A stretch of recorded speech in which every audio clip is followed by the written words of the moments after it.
గర్భగుడులు ఉంటాయి, ప్రధాన గర్భాలయాలు. మనకు పడమట ఉన్న గర్భగుడి శ్రీ ఛాయా సోమేశ్వర స్వామి, అక్కడ ఉన్నట్టు విష్ణుమూర్తి, సూర్య భగవానుడు. దీన్ని మనకు త్రికుటాలయంగా వెళ్ళడం జరుగుతుంది.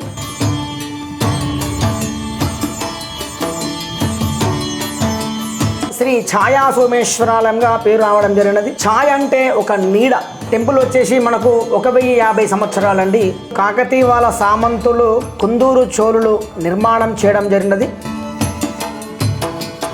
ఎందుకంటే చాలా మహిమగల స్వామివారు. మీరు గర్భగుడిలోకి వెళ్తేనే తెలియని ఒక అనుభూతి.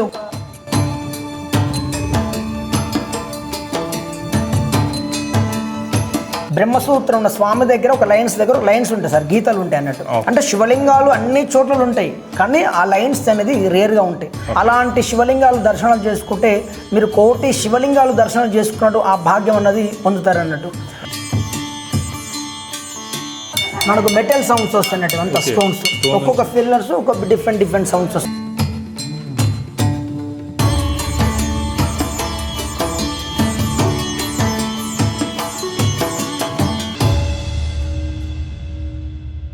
ఛాయా సోమేశ్వర స్వామి ఆలయం అనే పేరు వచ్చింది కదా స్వామి, ఆ పేరు ఎందుకు వచ్చింది, దానికల్లా చరిత్ర ఏంటి స్వామి?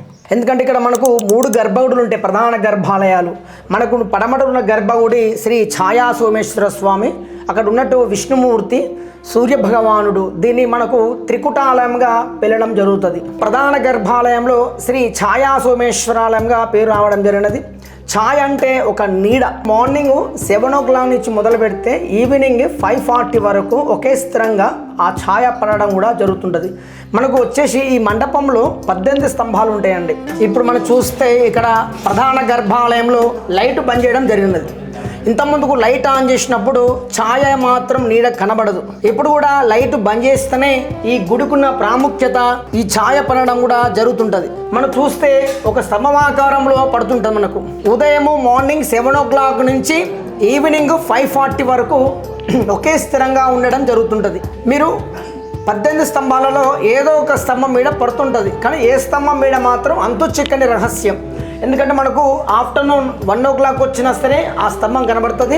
అంటే అది లైటింగ్ అటు ఇటు అంటే ఏమి అక్కడే ఉంటది, కానీ పక్కకు మాత్రం ఎటు డైరెక్షన్ కూడా మూవ్ కాదండి. మనకు వాతావరణం ఏ రకంగా ఉన్నా సరే ఆ ఛాయ మాత్రం డైరెక్షన్ మూవ్ కాదు.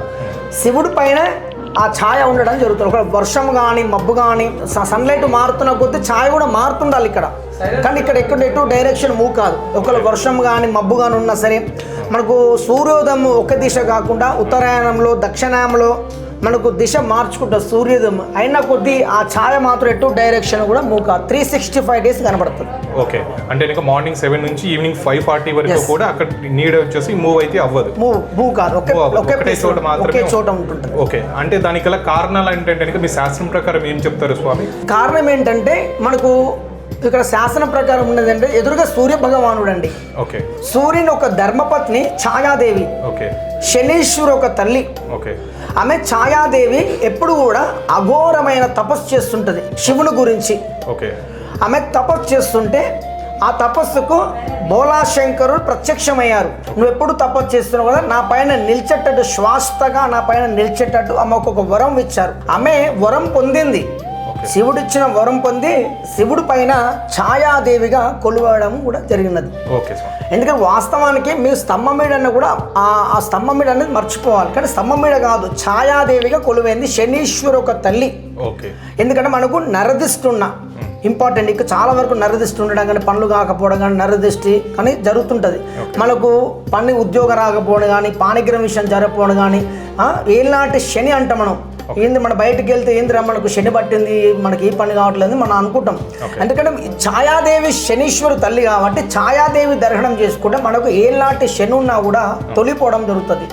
అందులో మళ్ళీ రాహుకేతు దోషం ఉన్నా, మనం ఇప్పుడు శ్రీకాళహస్తి వెళ్ళి రోజు రాహుకేతు దోషం చేసుకుంటాం, కానీ ఇక్కడ ఛాయాదేవి దర్శనం చేసుకుంటే రాహుకేతు దోషం ఉన్నా తొలిగిపోతుంది అన్నట్టు. మనకి ఇప్పుడు శ్రీకాళహస్తి వెళ్ళకుండా కూడా ఇక్కడనే పూజ చేసుకోవచ్చు చక్కగా. సాక్షాత్తు స్వయంభూ భోలాశంకరుడు. ఇది నల్గొండ జిల్లా శ్రీ పానగల్లు విలేజ్ అండి. మనకు నల్గొండ క్లాక్టర్ టు ఇక్కడ పానగల్లుకి 1 kilometer మాత్రమే ఉంటుందండి. ఈ నల్గొండ ఉన్నట్టు పక్కనే ఉన్నట్టు పానగల్లు ఇది కార్పొరేషన్. ఇంతకుముందుకు మున్సిపాలిటీ ఉంటుంది, ఇప్పుడు కార్పొరేషన్ అయింది. అయితే మనకు ఈ పానగల్లుని ఒక రాజధాని చేసుకున్నారు. ఎవరు అంటే ఇది కాకతీవాల సామంతులు కుందూరు చోళులు.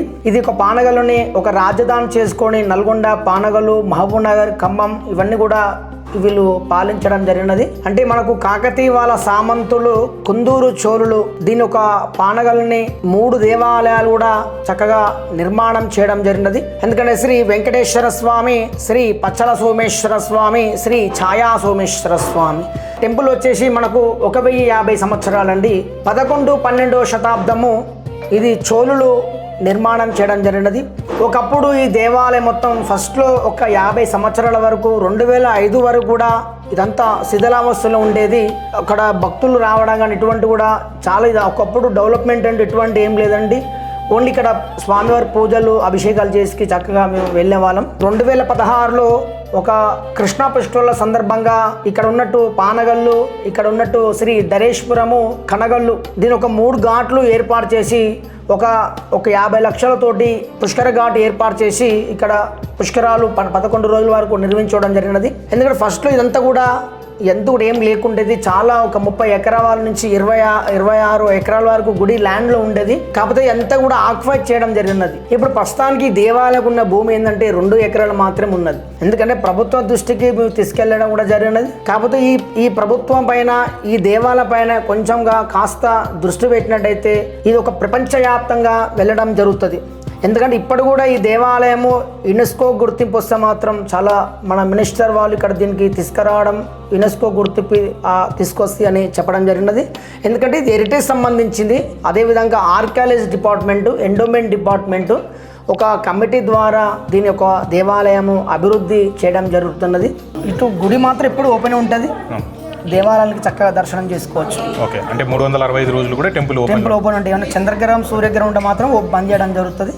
అట్లా ఇది గుడి ప్రాముఖ్యత. ఓకే స్వామి, నమస్కారం. ఓం నమః శివాయ.